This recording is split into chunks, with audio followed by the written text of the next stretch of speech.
রবীন্দ্রনাথের কুটিবাড়ির উদ্দেশ্যে রওনা করলাম। চলতে চলতে অনেকটা পথ আসলাম, অবশেষে কুটিবাড়ির ঢুকে গেলাম। এখান থেকে খুব একটা বেশি দূরে না,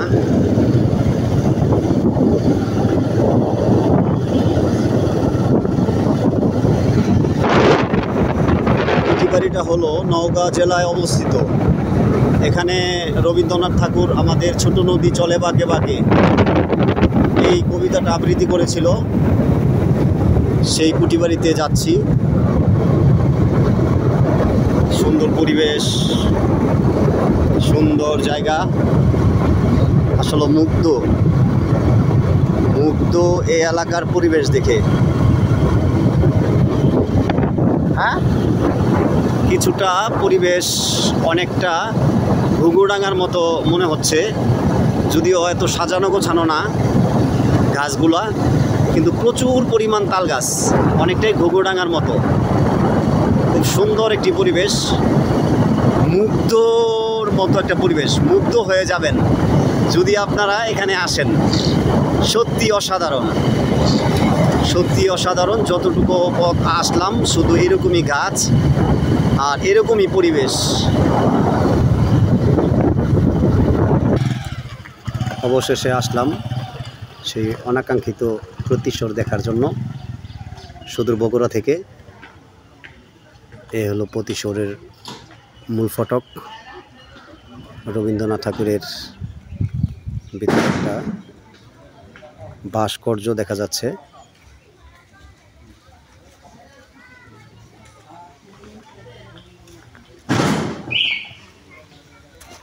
এ হলো টিকিট কাউন্টার, এখান থেকে টিকিট কিনতে হবে। এ হলো টিকিট কাউন্টার।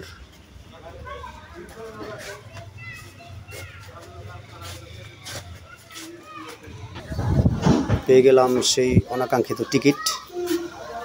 এ হলো আমাদের টিকিট, টিকিট কাউন্টার। আমরা এখন ভিতরে চলে যাব। এ হলো, আর টিকিটের মূল্যটা হলো আপনাদেরকে জানিয়ে দিই, 20 টাকা করে। আগে ছিল 15 টাকা, এখন 20 টাকা করে। এলো প্রতিশ্বর। এখানে রবীন্দ্রনাথ ঠাকুরের কুটিবাড়ি।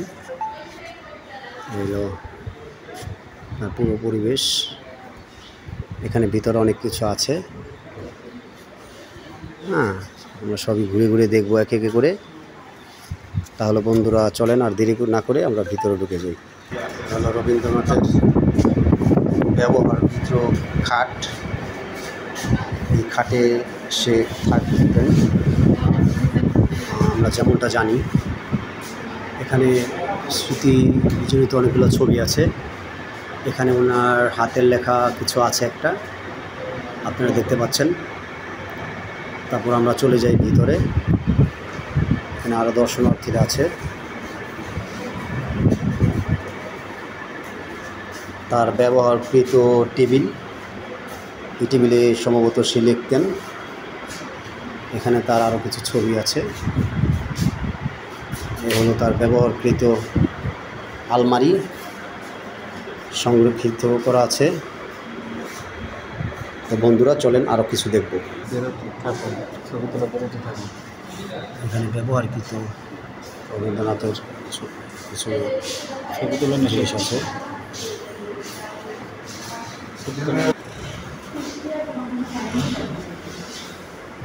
মিউজিয়াম, এখানে অনেক কিছু আছে দেখার মতো। ছবি তোলা নিষেধ, এই জন্য তারপরও লুকিয়ে পড়লাম।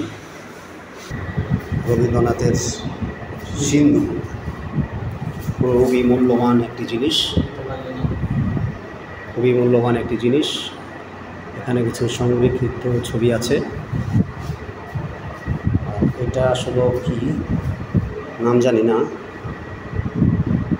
এখানে স্মৃতি বিজড়িত অনেক কিছু আছে রবীন্দ্রনাথের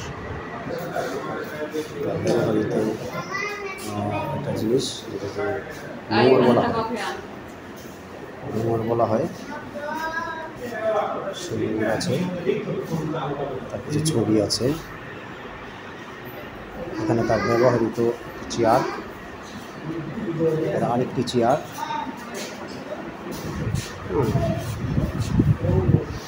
হাতের লেখা কিছু বাণী আছে।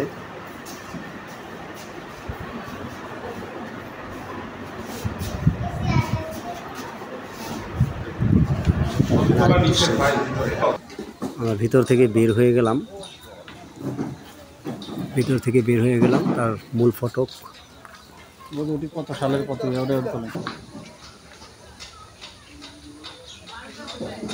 এখানে তার মূল্যবান কিছু জিনিস দেওয়া আছে। শুনেছি যে এখানেই নাকি বসে সে লিখছেন, আমাদের ছোট নদী চলে বাঁকে বাঁকে, বৈশাখ মাসও তার হাঁটু জল থাকে, পার হয়ে যায় গরু পার হয়ে গাড়ি, দুই ধার উঁচু তার ঢালু তার বাড়ি, চিক চিক বালি করে কোথাও নয় কাদা। এই কবিতাটা সে এখানে আবৃত্তি করেছে, আমরা যতটুকু শুনতে পেরেছি।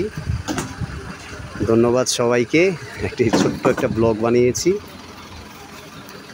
হলো রবীন্দ্রনাথের। আমরা এখন চলে যাব বাড়ির উদ্দেশ্যে। আমার সঙ্গে ছিলেন আমার ছোট ভাই লুৎফর রহমান, তার সঙ্গে ছিলাম আমি।